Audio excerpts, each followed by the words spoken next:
Nagaan hunduma keessaniif haa ta'u akkam jirtu. Waaqayyo isa nu gidduu jiruu fi galanni guddaan haa ta'u. Argamuu Waaqayyootu nu gidduu jira. Waaqayyo amma immoo guyyaa har'aatii fi kan nuuf qopheesse Waaqayyo nutti dubbata. Warra qophaa'anitti Waaqayyo yoomiyyuu nama dubbata. Gaafa dubbatu immoo karaa namoota qophaa'anii Waaqayyo nama dubbata. Dadhabootaan hin dubbata. Xinnaadhaan guddaadhaan hin dubbata. Isa barateen isa hin baranneen hin dubbata. Isa giingeedhaan hin dubbata. Garuu waan Waaqayyo dubbatu immoo namni qalbeeffachuun dirqama keenyadha. Har'aaf Waaqayyo sagalee siif qaba. Har'aaf sagalee Waaqayyo anaaf qaba. Jaajjineetu dubbii Waaqayyoo dubbifannee xiqqoo isheen teessu gatii ta'ee fi akka jaajjitaniin isin affeera. Barumsuma jalqabnee torbee sadaffaa gara warra Qolaasaayis boqonnaa 3 lakkoofsa 1 kaasee hamma 4tti walii wajjin ilaallaa. Yaadi isaa garuu guutummaa guutuu isaatti boqonnaa 3 wajjin wal qabatee jira. Barumsi keenyas immoo baay'een isa cuunfamee kan inni ba'aa jiru barsiisuma Qolaasaayisii fi Roomaa irratti kan focus godhedha. Nan dubbisa akkas jedha. Egaa Kiristoosii wajjin du'aa erga kaafamtanii wanta Waaqa keessaa iddoo Kiristoos gara mirga Waaqayyo taa'ee jirutti barbaada. Yaada garaa keessanii wanta Waaqarra jirutti hidhaa malee wanta lafarra jirutti hin hidhinaa.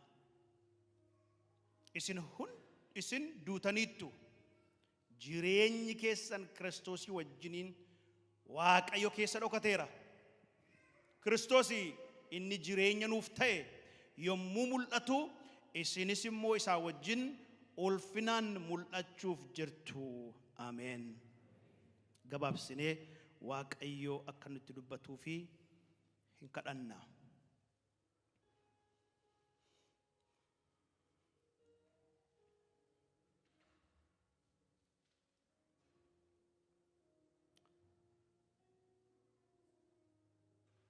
Hundumaa kan dandeessu yaa Waaqayyo bara baraan mootee teessoo keerra kan jiraattu.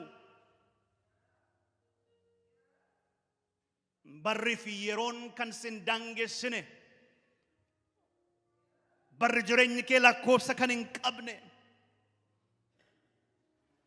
Dudduuba yoo ilaalle jalqaba hin qabdu, fuuldura yoo ilaalle dhuma hin qabdu.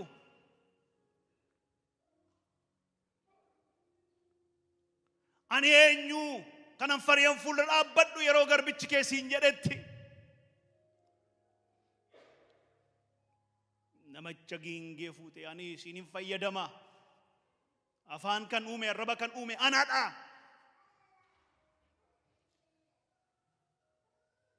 Sabi kunoonan simatu yeroo inni jedhetti eenyuun na erge ittiin jedha isa jiraataa jette. Ana isa jiraataa baroota keessatti kanaanan beekamaa jette. Bara sana ni dubbachaa turte har'as jirtaam. Boris hin jiraattaa. Bara baraanis jirtaati. Kanaafi ati gatii jirtuuf, ati gatii jiraattuuf nuyis jirra galanni siif haa ta'u. Tifuufnees hin jiraanna galanni siif haa ta'u. Kan itti nama fuusisu gaa isan banne sagalee keedha. Sagalee hin banne ganama kana gaa hunduma keenyatti dubbadhooti.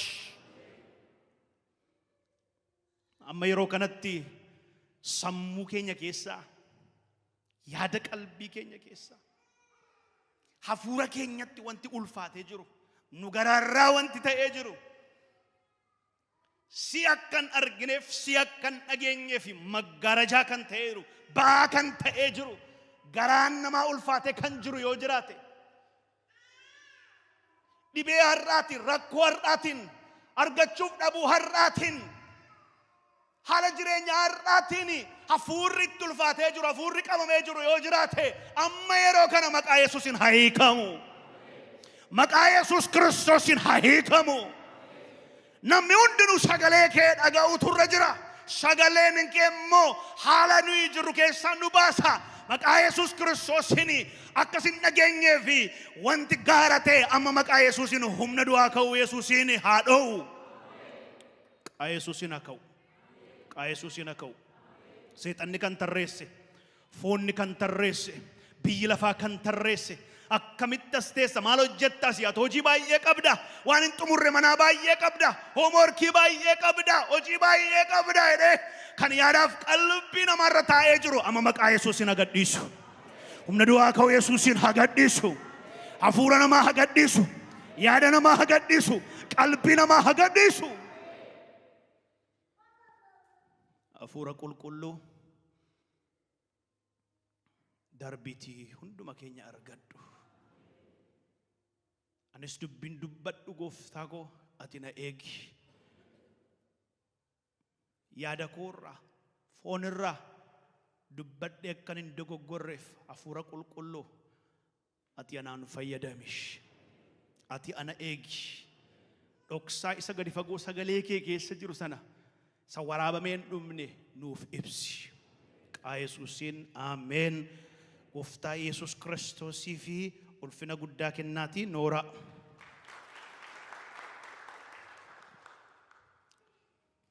Inni kunoo namumaaf iyyuu hin malu kanuma duwwaan qabaa yoo jettani haa ta'u.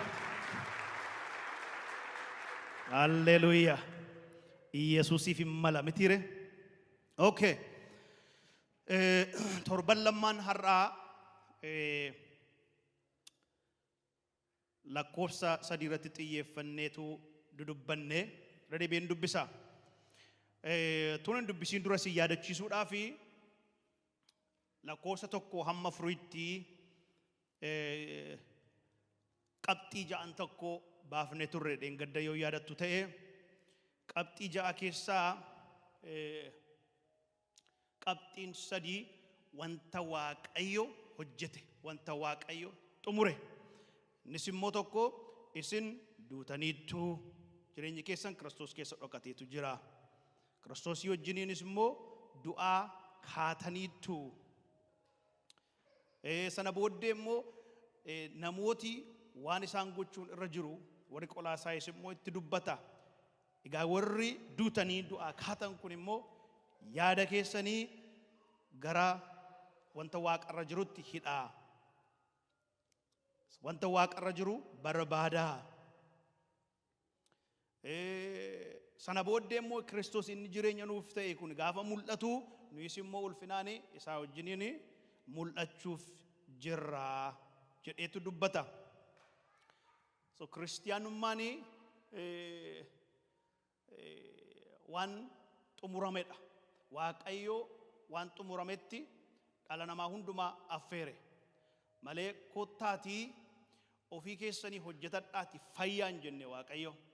So ayyaanni Waaqayyo kuni waan hundumaa qopheessee waan hundumaa xumureetu dhala namaa itti affeere.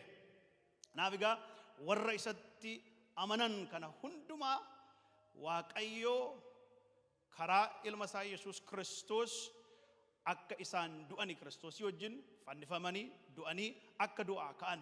Kanaaf Waaqayyo inni isa darbee nuyin gaafa nu ilaalu Kiristoosii wajjiniin warra du'anii warra du'aa ka'an Kiristoos keessatti nu ilaalaa jenne.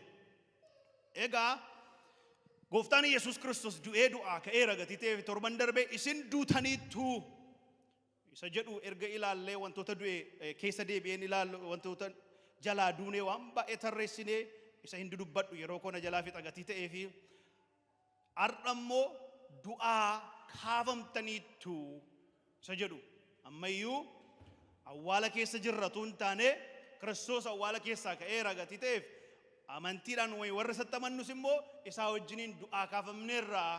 Kanaaf har'a gaaffii sadii akka nuyi deebifnu yaalaa jechuudha.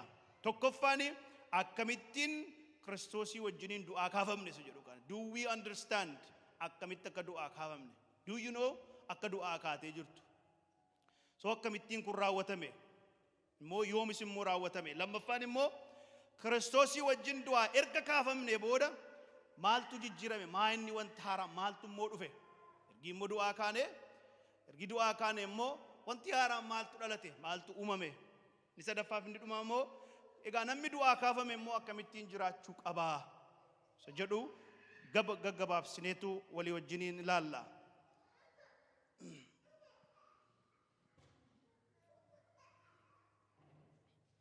Egaa namni du'aa kaafame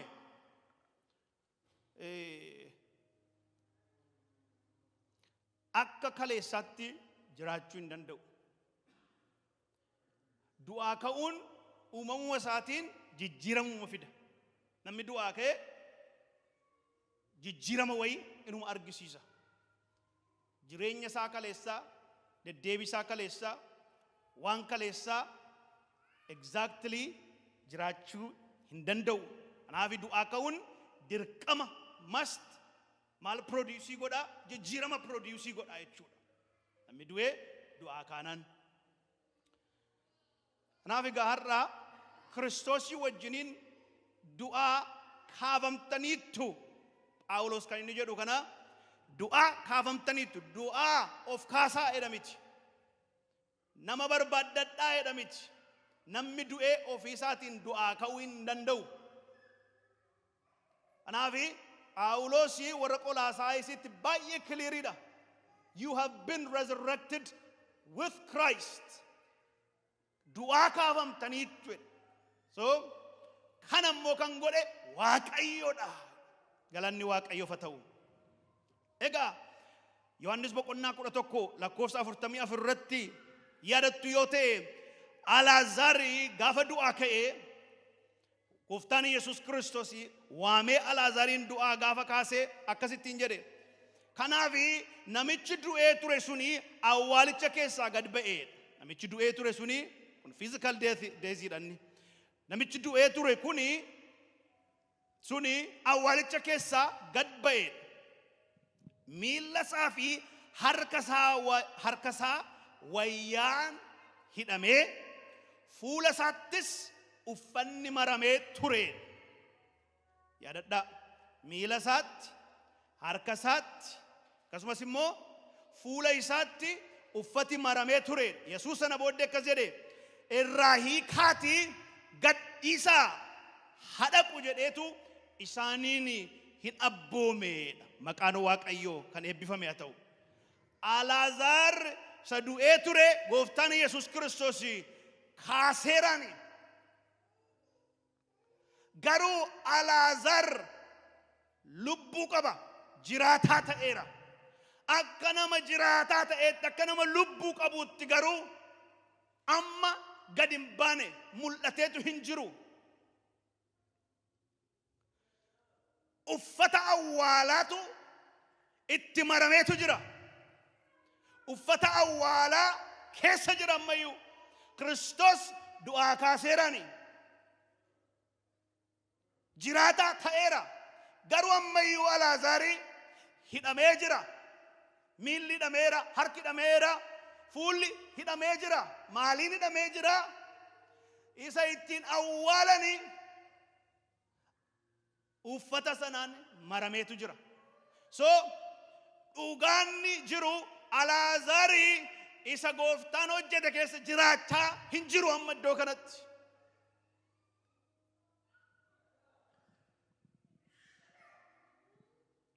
Uffati suni uffati awwaalaa sun ammayyuu irra jira.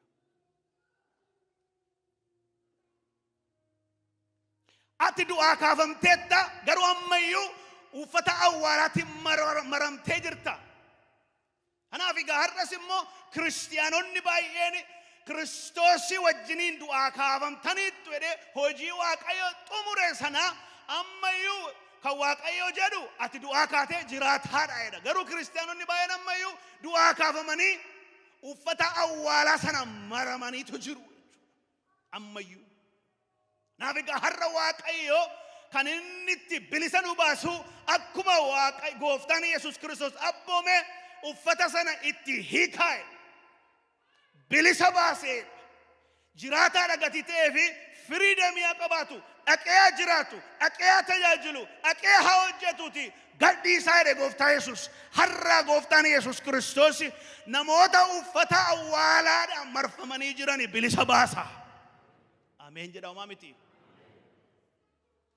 Ammayyuu namoota uffata kana uffatanii jiran du'aa kaafamaniiru garuu uffati isaan uffatanii jiran ammayyuu isa kan awwaala keessaati. Isa kan kaleessaati isa kan moofaa sana hidhee qabee jira. Yesuus bilisa baasaan bilisa si baasa har'a. Mee ameen ameen. Akka lallabuuna gochuu barbaade.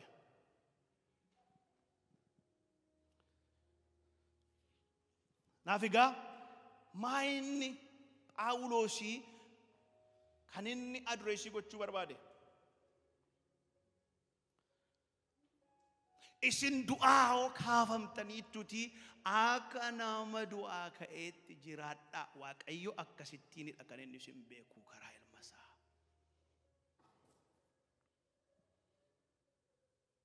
Ammayyuu akka nama awwaala keessa jirutti hin jiraatina.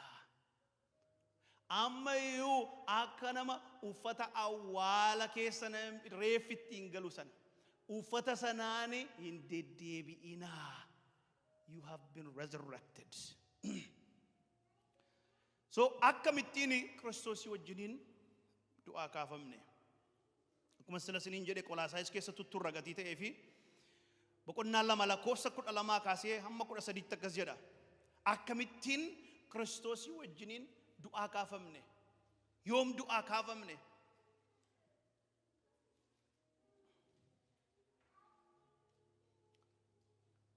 Asirratti isinii jira yoo barbaadan. Kasedha. Cuuphaadhaan Kiristoos wajjin awwaalamtanii hojii aangoo Waaqayyoo isa warra du'an keessaa isa kaasetti amanuu keessaniin Kiristoos wajjin awwaalamtanii hojii aangoo Waaqayyoo isa warra du'an keessaa isa kaasetti amanuu keessaniin isatti amanuu keessaniin isinis immoo isa wajjin du'aa kaafamtaniitu. So akkamittiin du'aa kaane jechuudha. Hojii aangoo Waaqayyoo isa warra du'an keessaa isa kaasetti inni immoo Yesuus Kiristoos amanuudhaan isini isuma wajjin isuma du'aa isin kaase kana wajjiniin du'aa kaafamtaniitu. Booddee innis irra daddarbaa keessanii fi hafuuraan du'aa yeroo yoo taatan iyyuu Waaqayyo akka isin Kiristoos wajjiniin jiraatoo taatan godheera. Mee godheera jedhame Waaqayyotu kana godhe jechuudha. Namatu godhe miti. Waaqayyotu kana raawwate. Akka maal taatanii fi Kiristoos Yesuus wajjiniin jiraatoo akka taatanii fi Waaqayyo kana godheera jechuudha. Kanaaf kun Waaqayyo nuuf godhe jala mureetu nuuf ibsa. Kiristoos wajjin awwaalamne, Kiristoos wajjin du'aa kaafamne, Kiristoos wajjin jiraatoo taane, irra daddarbaan keenyas immoo isaan nuuf dhiifame.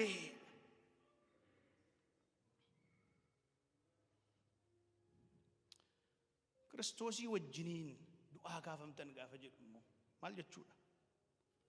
Maal jechuudha? Yoon argitu ta'e gara si'a 3 si'a 4 maalidha? Kiristoos wajjin, Kiristoos wajjin, Kiristoos wajjin. Kiristoos wajjin, Kiristoos wajjin, Kiristoos wajjin. So Kiristoos wajjin jechuun nuyi already Kiristoos wajjiniin tokkummaa uumneerra, tokko taaneerra. Kun immoo kan inni ta'e isumatti amanuudhaani. Kanaafi Waaqayyo du'a ilma isaati du'a koo godhe. Du'a ka'uu ilma isaati du'a ka'uu koo godhe. Kanaafi Kiristoos wajjin gaafa jedhu Kiristoos keessa maal taananiittu dhokattaniittu. Isa keessa jirtu satti makamneerra. Isaa wajjiniin jirra.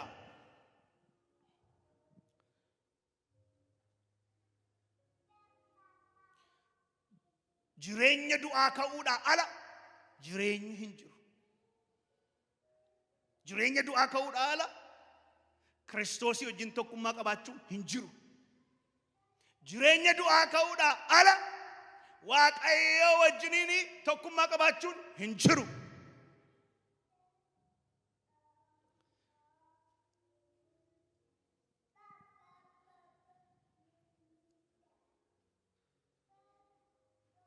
Mee ani Kiristoos isa jiraataa wajjin itti makameera jedhame. Macaafa qulqulluu jedha isaa wajjin hidden in Christ. Maal jedhe gooftaan boqonnaa 14 wangeela Yohaannis lakkoofsa 19 irratti akkas jedhe yeroo gabaabduu booddee biyya lafaa deebi'ee anan argu isin garuu ani waanan jiraadhuuf isinis immoo jiraachuuf waan jirtaniif na argitu. Naafi jireenyi keenya gaafa Kiristoosii wajjin jedhu jireenyi keenya Kiristoos irratti hirkateetu jira. Kiristoosiin ala jireenya hin qabnu. Biyyi lafaa deebi'ee nan argu jedhe isin garuu hangatii jiraataa ta'eef isinis immoo jiraatoo gatii taataniif.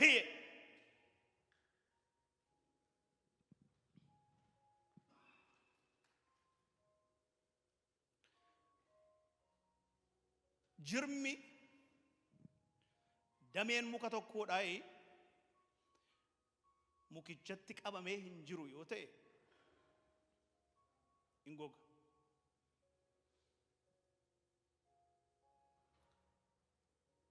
Jirmi dameen jirmaa yookiin dameen mukaadhaa ofii isaatii fi jireenya kennuu hin danda'u.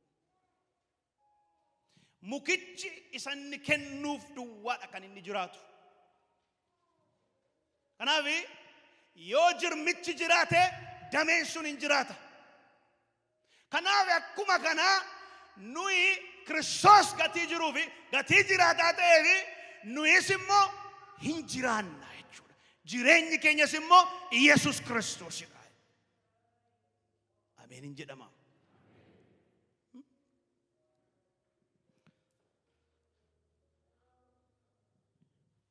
Egaa kanaaf jiraatoo kan nuyi taaneef jireenyi isaa jireenya keenya waan ta'eefidha.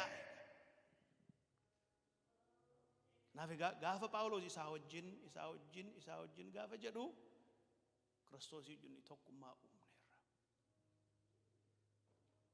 tokkummaa uumneerra. Egaa Kiristoos wajjin du'aa erga kaafamne booda maaltu jijjiirame? What changed? What happened? Maaltu ta'e? Wanti haaraan maaltu dhufe? Wanti haaraan maaltu gadi ba'e? Qabxii torbantu jira kan dubbachuu barbaadu isaaniinani gaggabaabsee dubbadha. Ni tokkoffaani eenyummaa keenyatu jijjiirame. Our identity. Yeroo kami du'aa yeroo kaafamnetti eenyummaa keenyatu jijjiirame.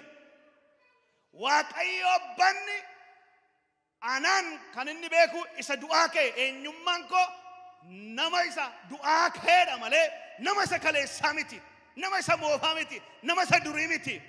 Isa duriitti du'eera, inni raawwateera. Kanaaf du'aa ka'uun kan inni produce godhe, du'aa ka'uun kan inni fide jijjiirama fide. Jijjiirama maali? Jijjiirama eenyummaa. Qolaasiyaas boqonnaa 3 lakkoofsa 9 amma 10 akkas jedha. Soba walitti hin dubbatinaa. Namummaa moofaa hojii isaa hundumaa wajjin ofirraa baaftaniittu. Mee baaseera jedhame?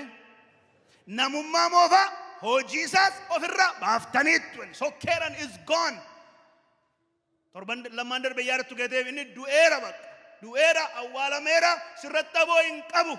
Sibituu hin danda'u. Paaworii sirraan qabu. The power of the darkness, sin, the world, and also the law has lost its power in it. Engadda nuisimo isa tumurre dabarre kanafi du'eera awwaalameera inni. Egaa inni awwaalameera namni haaraan immoo du'aa ka'eera. Kanaaf akkasii dhagaa namummaa haaraas uffattaniitudha. Nama sin bukkee jiru tumadhaatti namummaa haaraa uffatteettadha. Sirriitti itti himne waa miti jedhaasin. Eeyyee. Namummaa moofaa hojii isaa hundumaa wajjiniinis ofirraa baaftaniittu namummaa haaraas uffattaniittu. Inni hubannaa isa akka fakkaattii isaatti isa uume bira ga'uudhaaf yeroo hundumaa haareeffamuutti jira. Namummaa haaraa. That is identity. Identity. Ati isa akka kaleessaa miti. Akka kaleessa beekamtutti miti. Akka warri sun si beekanitti miti. Eenyummaan kee jijjiirameera. Nama haaraa taateetta. Luqqisiin baay'ee beekamaa mooy. Qorontos isa lammaffaa boqonnaa 5 lakkoofsa 17 akkasidha. Kanaafis namni kan Kiristoos yoo ta'eedha. Namni kan Kiristoos yoo ta'e uumama haaraadha. Inni moofaan maal ta'eeradha? Darbeera kunoo inni haaraa maal godheera? Dhufeera. Asirraan qabdanii qubee dubbisuu dandeessanii? Egaa qulfiin achitti maa inni eenyuyyuu Yesuus Kiristoosin yoo ta'eedha. Akkuma sila Qolaasaayis keessatti dubbifanne qulfiin maa inni isa Waaqayyo hojjete hojii aangoo isaatiin isa ni raawwate. Inni isa ni du'aa kaase ilma isaa sanatti warra amanantu du'aa ka'e gatii ta'eef. Warri kun egaa warra kan Kiristoos ta'anidha. Warra kan Kiristoos ta'ani. Kanaaf Phaawulos maadha eenyuyyuu Kiristoosin yoo ta'e inni uumama haaraadha. New creation. Namni eessatti dhaabaa gannat keessatti maal godhe eenyummaa isaa identity isaa luusii godhe hin dhabe. Eenyummaa isaa dhabe. Waaqayyo kan inni uume Waaqayyo ati akkasidha jedhee kan inni kaa'e bara baraan isaa wajjin jiraachuudhaaf bara baraan qajeelummaatti dhugaatti Waaqayyo wajjin hariiroo qabaatee akka inni jiraatuuf yeroo sana cubbuu akkuma godhaniin eenyummaa isaanii luusii godhanii.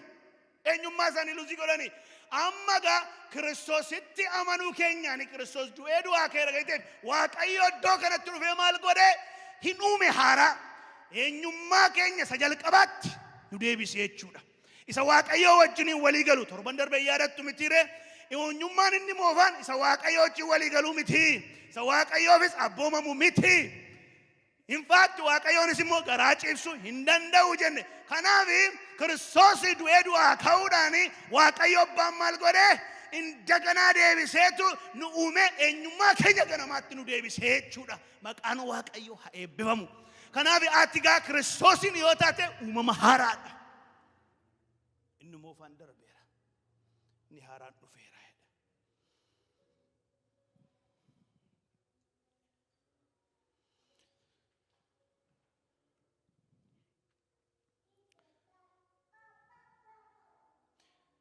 Amala keenya fooyyesse miti Waaqayyo. Waan dulloomaa haaresse miti Waaqayyochitti. Indaganaa uume. Ameen ameen. Ni jabeessaa ameen jedha. Kanaaf resurrection must produces jijjiirama. Must produce transformation. Du'a kaneera taanaan transformation has happened. Waaqayyo waanuma karaarraa kakkate karaatti deebisee miti. Waanuma amala bade amala sirreesse miti. Deebiseetti karaa ilma isaa Yesuus Kiristoos hin uume Waaqayyo. Naafi nama si bukkee jiruun ati uumama haaraadha. And that is who you are. Waaqayyo Kristiin si beeka. Ameen.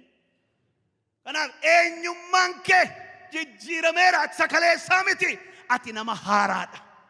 Kanaaf Phaawulos kan inni adreesii gochuu barbaadu kaateetta du'a eenyummaa haaraa new identity fudhatteetta ofii kee akka nama haaraatti ilaali. Uffata awwaala keessaa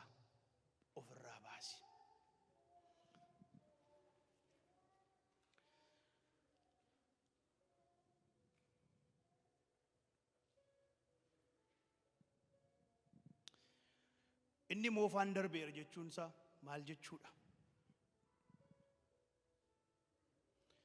Kaleessaa cubbuu nan godhan ture, har'a hin godhu jechuudha. Kaleessaan Waaqayyoon nan gaddisiisu ture, har'a hin gaddisiisu jechuudha.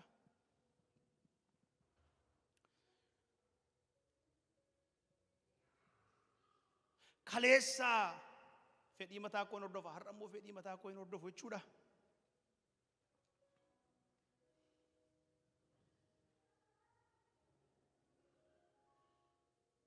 And that is not what the Bible is saying.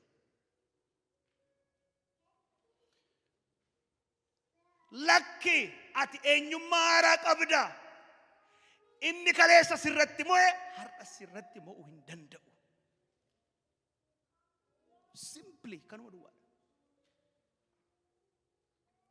Ulfaadhu abbaa birraa. Naa galateeffattuu niire thank you naadhaanii. Abbaa birraanii ani si godhachuu nan danda'a, ati garuu luba kooti jedhe. Ilaalaa kan itti Waaqayyo si haa eebbisu. Ulfaadhu. Ulfaadhu thank you.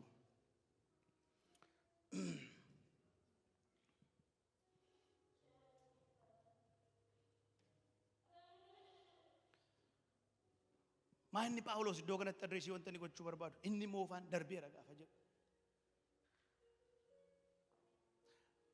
Ammayyuu yaadi kee sammuun kee isa moofaa sanatti hidhamee jira yoo ta'e, eenyummaa Waaqayyo karaa ilma isaa siif kenne sana accept gootee isarratti xiyyeeffattee jiraachuu hin dandeessuudha malee cubbuu hojjechuu hin dandeessuu miti. Yes, you will continue to sin. Cubbuunatti garuu eenyummaa haaraa eeggaa argattee hojjettu garuu akka kaleessaa garba cubbuu taatee cubbuun sirratti mo'ee miti. Ammayyuu qaami kun qaama kufaadha. Perfect hin taane guutummaa guutuutti. Kun kan inni perfect ta'u guutummaa guutuutti gaafa nuyi qaamaan hafuuraan miti. Inni kun hafuuraan du'aa ka'uun gaafa qaamaan du'aa kaanu qaama haaraa uffanna gatii ta'eef yeroo sana guutuu taana. Gaafa gooftaa keenya wajjin isa dhumaadhaaf wal arginu guutuu taana. Then we will be without sin. Amma garuu biyya lafaa keessa gaafa jirru akkuma isa darbee dubbanne hafuurota baay'eetu jira. Hafuuronni suni qorumsa darbatu, karaa garaa garaa waraana banuu gatii ta'eef namni dadhabuu hin danda'a. Garuu cubbuun nurratti mo'uu hin danda'u. Seexanni nurratti mo'uu hin danda'u. Biyya lafaa nurratti mo'uu hin danda'u. Kanaaf gaafa wanti mo'ame, wanti humni isaa harkaa fuudhame kun balbala keenya rurrukutu nuyi lakkii jennee anoo isa kaleessaa miti, anoo nama haaraadha, eenyummaa haaraan qaba. Kanaaf siif hin jilbeenfadhu.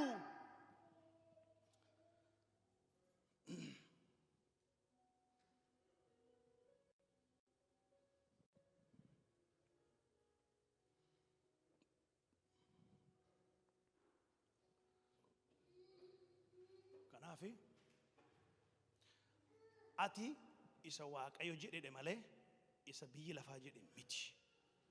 Ameen ameen. Waaqayyo immoo kan inni jedhe ati nama haaraadha. Ati nama Kiristoosii wajjin du'aa kaatedha. Ati nama Kiristoosiin uffattee jirtu, isa keessa isa dhokattee jirtudha. Ati nama haaraadha. Kanaaf eenyummaan kenni kaleessaa dhufeetu gaafii akkasiin jedha. Ati koo inuma hin jijjiiramtu, sanuma siif hin darbu bakka. Gaafa akkasiin jedhu lakki ani nama haaraadha.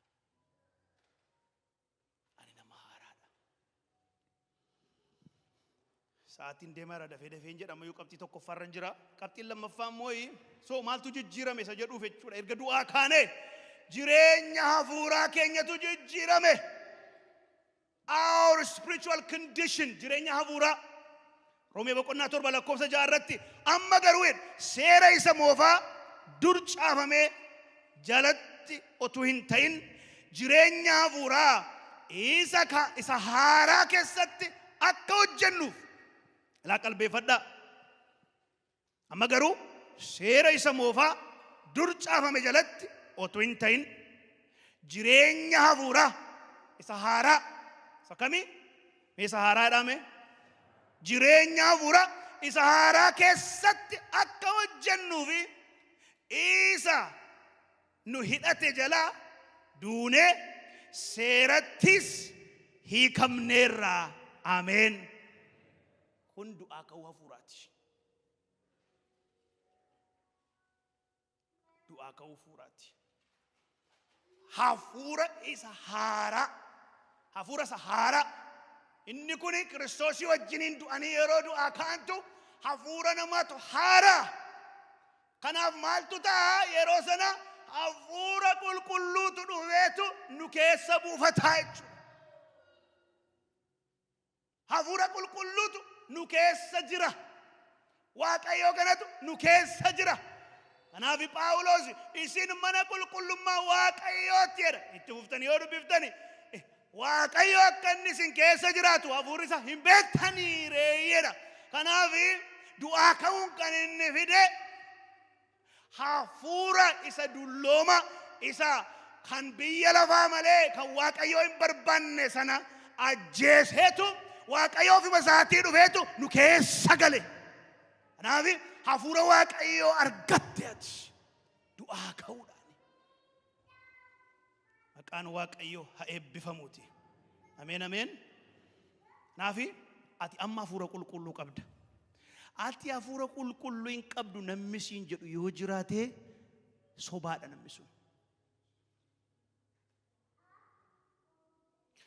Ati hafuurri qulqulluun Waaqayyoo si keessa hin jiru namni siin jedhu yoo jiraate kan Kiristoos taate moo onkuma namni kan Kiristoos ta'e hafuura Waaqayyoo of keessaa dhabuu hin danda'u.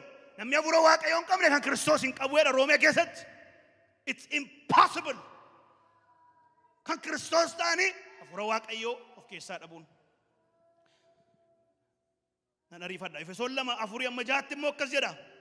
Araarri Waaqayyoo garuu baay'ee waan ta'eef jedha jaalala isaa isa guddaa sanaan nu jaallate. Nuyi irra daddarbaa keenyaan karaa hafuura du'oo taaneetu jirru. Inni warra Kiristoosii wajjin jiraatan nu godheera. Isin ayyaana Waaqayyootiin fayyifamtani karaa Kiristoos Yesuus isuma wajjin du'aa nu kaase. Isuma wajjin bantii Waaqaa keessa iddoo nuuf kennee nu teessise. Ameen. Ameen. Dura hafuuraan du'oo turreedha. Amma Kiristoosii wajjin garuu jiraatoo taane.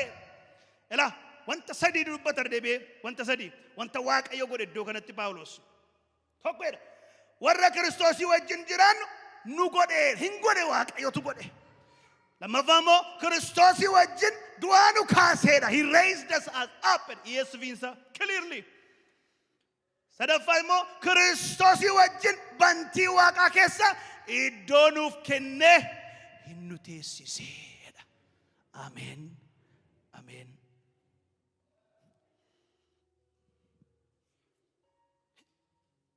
Cubbutti du'oo taatanii utuma jirtanii. Why would God do that? Maaliif Waaqayyo kana godha? Irra daddarbaa keenya cubbuun keenya otuma nurratti mo'ee jiru Waaqayyo maaliif kana godha? Ilaala gara irraasaatti akkas jedha. Sababiin isaas jaalala isaatu guddaadha. Ka'edhu jaalala isaa isa guddaa sanaan nu jaallateedha. Ameen jedha. Isuma irra daddarbaan irratti mo'ee jiru sana du'aa kaase because he loves us so much. Gara biraa immoo araara isaatu baay'eedha. Rich in mercy. Rich. Araaraan sooressa Waaqayyo. Kanaaf Waaqayyo kana gochuu jaallate. Waaqayyo jaalala isaatu guddaadha kana siif godhe. Araara isaatu dhuma hin qabu. Kanaaf Waaqayyo kana siif godhe.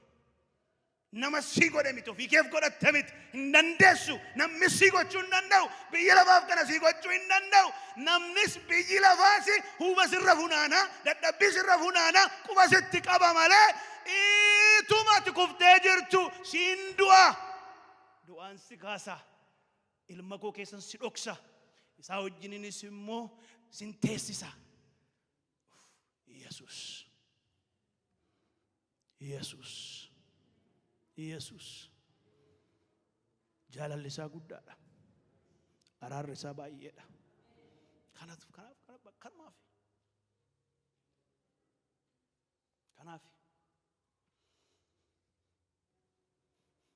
Kanaaf du'aa kaafamne. Kanaaf Phaawulos kaataniittu jedhama. Ka'uudhaaf hojjedhaa jedhama miti. Hojii keenyaan of kaasuus hin dandeenyu. Biyya lafaa keessaa waan dhufu miti. Biyya lafaa keessaa waan argamu miti.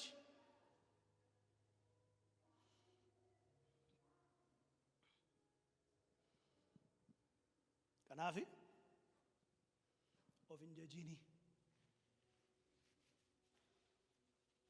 Jaalala isaati. Araara isaati. Of hin jajin. Ayyaana Waaqayyoo galateeffadhu. Sadaffaan hoo maaltu jijjiirame?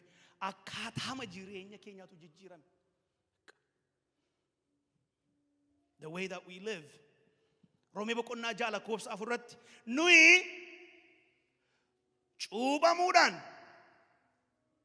du'a isatti dabalamne isaa wajjin awwaalamneerra. Kiristoos humna abbaa isa ulfina qabeessan warra du'an keessaa akkuma kaafame, Kiristoos akkuma kaafame nitti fufee jiru maayedha. Nuyis immoo jedhame. Mee dhagaamu sagaleen keessa nus immoo jedha. Jireenya haaraa keessa jiraannaa. Mee dubbisaame. Nuyis immoo jireenya maalii keessa? Akkeedhu. Kiristoos kun akkuma kaafame. Nuyis jireenya haaraa keessa hin jiraannaa. Ishi Phaawulos maal jechuu isaati? Kuni qorannaa dhagatitee fi gaaffii yoo gaafatanii namaa galaatu deema. Jireenya haaraa gaafa jedhu Phaawulos maal jechuu isaati? Jireenya haaraa jechuun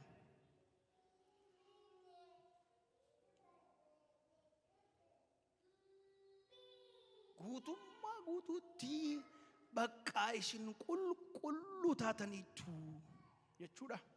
Miti ammas.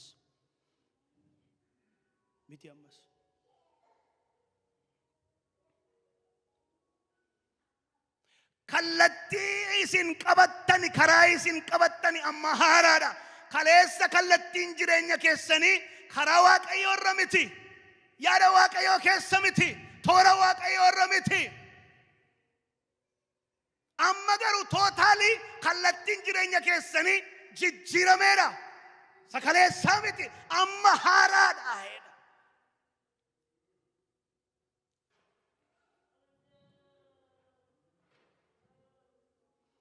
Kanaaf har'a nuyi gatii Waaqayyoo karaa ilma isaa Yesuus Kiristoos karaa haaraa nutti baneef karaa haaraa nu gaggeessaa jiruuf waldaa Kiristoos taanee jirra malee warri kan isaa hin taane amma sanbata guddaa ganama karaa isaan qabatanii eedame eessa akka isaan oolan maal akka isaan godhani hanqoofan keerraa gara biraadha.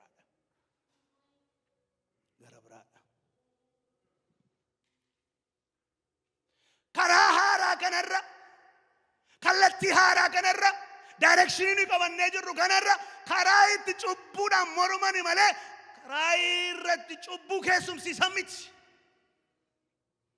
Karaa qabanne karaa haaraa kanarratti diina ofii iddootti jaallatani karaa irratti jaallatani malee karaa irratti ijaa baafatan miti. Inni kallattii isa kan irratti dhiisnee dhufne.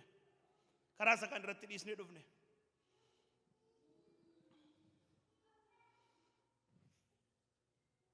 Karaa isa kana irratti gaafa kufnu gaafa cubbuu goonu jilbeenfanneetu qalbii diddiirranna karaa isa kana irratti. Karaa isa kana irratti garuu qalbii diddiirrachuun hin jiru.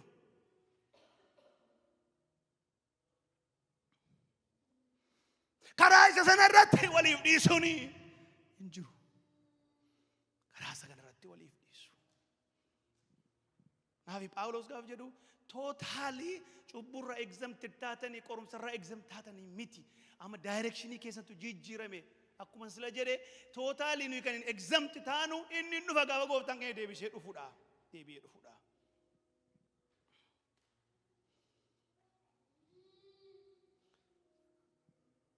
Mee haleluuyaa dhame. Karaa haraarra deddeebi'aan jira dhame. Mitiire sakaleessaa keessa jirra. Jirru miti. Du'aa ka'uu isaatiin godhe Yesuus Kiristoos. Isaa wajjin du'aa nu kaaseeti. Ameen ameen. But you will still struggle. I will struggle. We will all struggle. Wal'aansoo hin qabaanna. Ammayyuu wal'aansoo keessa kan jirru jirra.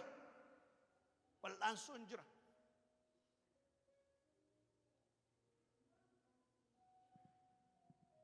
Hir'inni jira. Wal gaddisiisuun jira. Wal mufachiisuun jira. Aliif ammayyuu qaama isa balfame keessa jirra gatii ta'eef. Ammayyuu isa dhumaaf hin furamne gatii ta'eef. Kanaafi darbee wal'aansoon jira. Wal'aansoon cubbuu, wal'aansoon hir'inaa, wal'aansoon dadhabinaa jira. Amma mana keessan gaafa dhattanii ol lixxanii mana dukkanaa keessa gaafa lixxanii ibsaa yeroo ibsitanii ibsaan hin ifa garuu koornarii xiqqoo yookiin taa'umsa jala yookiin immoo waama tokko jala dukkanni xinnoo jirti ammayyuu. Dukkanni jirti. Garuu kan isin dukkana sana argaa hin jirtanii. Kutaa sana keessatti kan mo'ee jiru ibsaa sanadha. Kana kan Phaawulos jedhu arra kallattiin keenya karaara inni ni qabanne karaa isa Yesuus Kiristoos ifa isa ta'e jireenya keenya keessatti mo'ee kan jiru kontirool godhee kan jiru kan mul'atu isa ifa ta'e Yesuus Kiristoos qofaadha. Isheen xiqqoo suni miti. Afi ishee irratti xiyyeeffannu.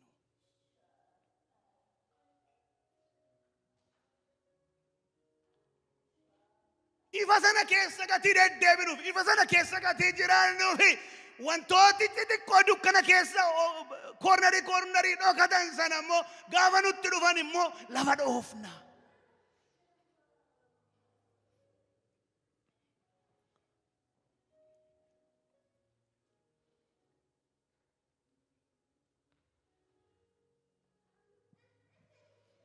Kanaaf ganama kana Waaqayyo maal naan jechaa jira? Waaqayyo maal siin jechaa jira?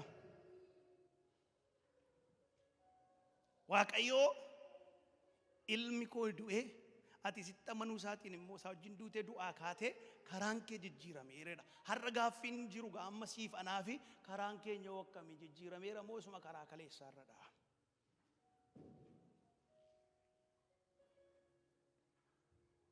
Maal jechuu keetii jechuu dandeessu? Cubbuu akkuma isa karaa durii sana irratti keessumsiifna moo cubbuu jibbuun nu keessatti guddachaa jiraadha. Kallattii isa kana irratti cubbuun gaafa jireenya keenyatti dhufu cubbuu gaafa arginu hin keessumsiifna. Keessa keenyatti maaltu dhaga'ama? Jibbi cubbuudhaan moo dabalaa jira moo cubbuudhaa wajjiniin walii galaa jirra?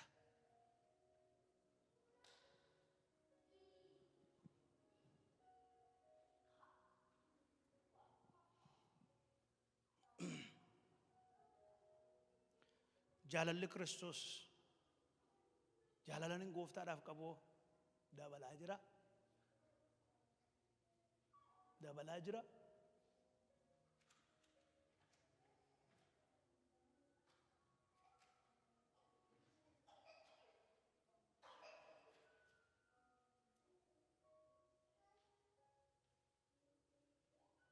Mee of gaafadhu, mee ofan gaafadha. Jaalalli Kiristoos dabalaa jira. waggaa lamaan darbe dubbanneerra waa'ee guddina hafuuraa it takes time. Waan yeroo muraasa keessatti maasterii godhamu miti. Garuu jireenyi du'aa ka'uudha jijjiirama fida. Guddina fida. There is a progress. Sakaleessa caala har'a Kiristoosin fakkaachaa jira. Karaa kana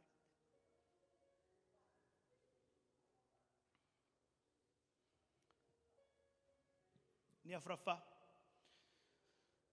maaltu raawwatame? Mootummaa keenyatu jijjiirame.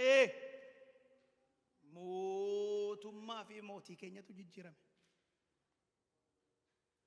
Du'aa ka'uun kan inni fide kana. Qolaasaayis boqonnaa tokko lakkoofsa 13-14 akkas jedha. Dafeen xumura. Inni aboo dukkanaa jalaa nu baasee gara mootummaa ilma isaa isa jaallatamaatti nu dabarse. Ameen isin jedhama. Inni aboo dukkanaa jalaa maal nu godhee? Mee aboo dukkanaa jalaa na baasee dhaame? Gara mootummaa ilma isaa isa jaallatamaatti na dabarseedha. From one kingdom to mootummaa Kiristoositti. How did that happen?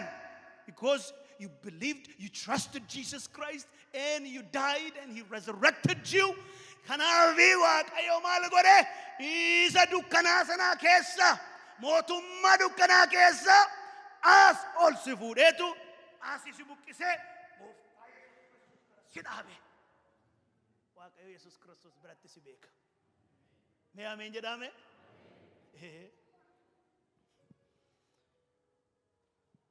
Naafi waan lama dukkana jalaa baaneetu mootummaa Waaqayyoo sana jala akka galle Phaawulos dubbata.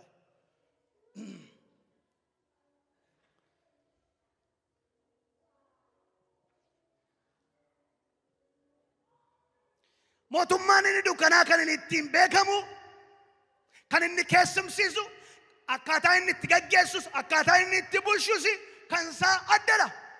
Inni dukkanaa suni achi keessatti wanti keessumsiifamu cubbuudha, sobadha, dukkanadha, jaamummaatu jira. Waaqayyo malee jiraachuutu jira, gar malee jiraachuu gadhiisitu jira. Ati si ofii keefi Waaqayyo barbaaddeetu jira. Si wanumati jetteedha malee dhugaan hin jiru. Dhugaanis ati jetteedha dhugaani. Jedha mootummaa sana keessatti. Mootummaa ilma isaa keessa immoo addadha.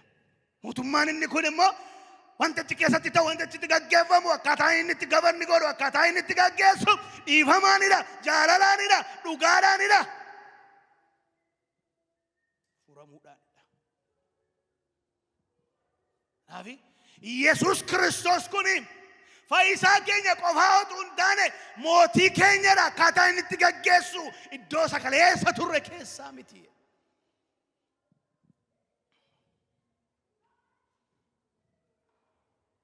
Naafi gaafani biyya koodhaa ba'ee gaafani biyya Ameerikaa dhufe mootummaan jijjiirradhen. Isinis mootummaa jijjiirrattan. Baga gammaddan. Mootummaa jijjiirrattanii dhuftani. Gaafa mootummaa jijjiirranne iddoo kana geenyu mootummaan biyya keenya keessaa dhufne akkaataa inni itti bushu, akkaataa inni mootummaan kun itti bushu garaagari. Jalqabuma gaafa yeroo arganne, gaafa carraa arganne maal goone? Paaspoortii mootummaa isa kana akkatti galfanne.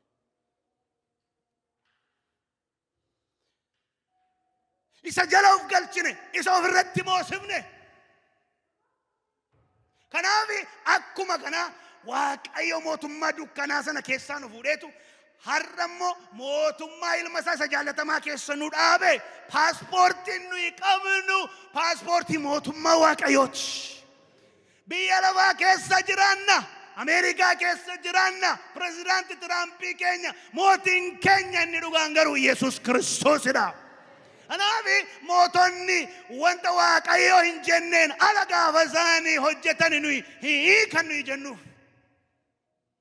Sababiin isaas mootiin keenya akkaataa inni itti gaggeessu dubbii dhugaadhaanidha.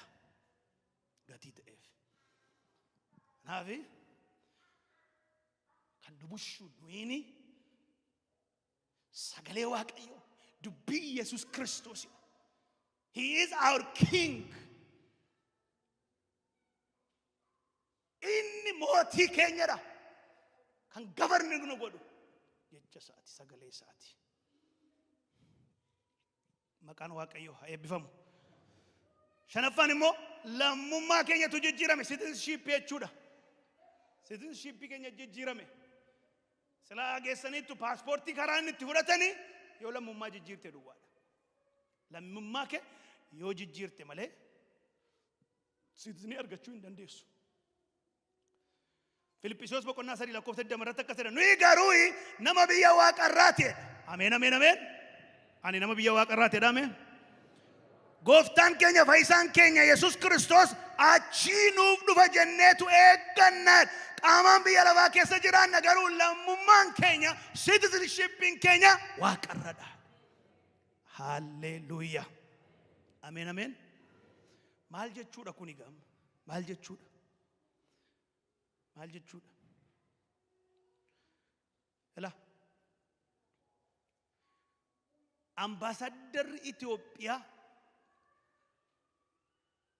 kan inni jiraatu as DC keessadha. DC keessa. Itoophiyaawwiidha dhaloonni isaa achi kan inni bakka bu'u Itoophiyaadha. Kan inni jiraatu garuu eessadha?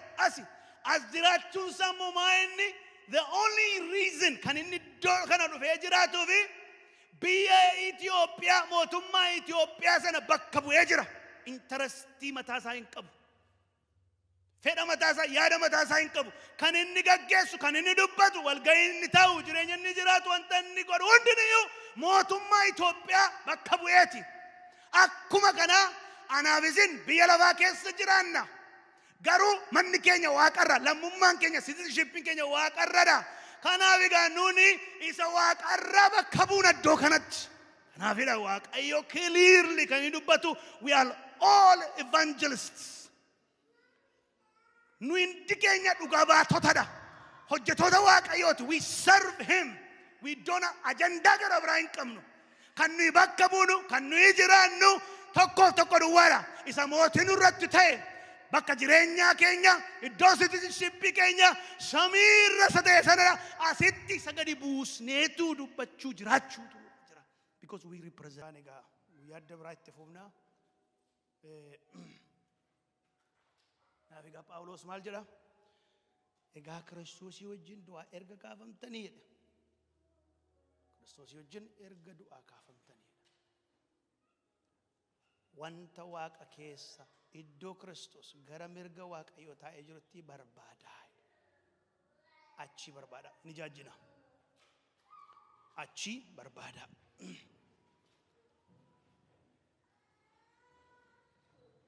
Namni du'aa kaafame kun immoo namni Kiristoos wajjin du'aa kaafame kun akkaataa inni itti jiraatudha Phaawulos kan dubbatu. This is iddoo itti aniif ati wanta ni gochuu nurra jechuudha. Inni sila dubbachaa oolee hundinuyyuu waan Waaqayyo nuuf xumure, waan Waaqayyo nuuf godhedha. Amma gaa Phaawulos egaa ergi du'aa kaafamtanii yoo ergi du'aa kaafamtanii isin egaa akkaataa isin itti jiraachuun sirra jiru wanta isin gochuun irra jiru maa inni wanta Waaqarraa barbaaduudha. Hin kadhanna.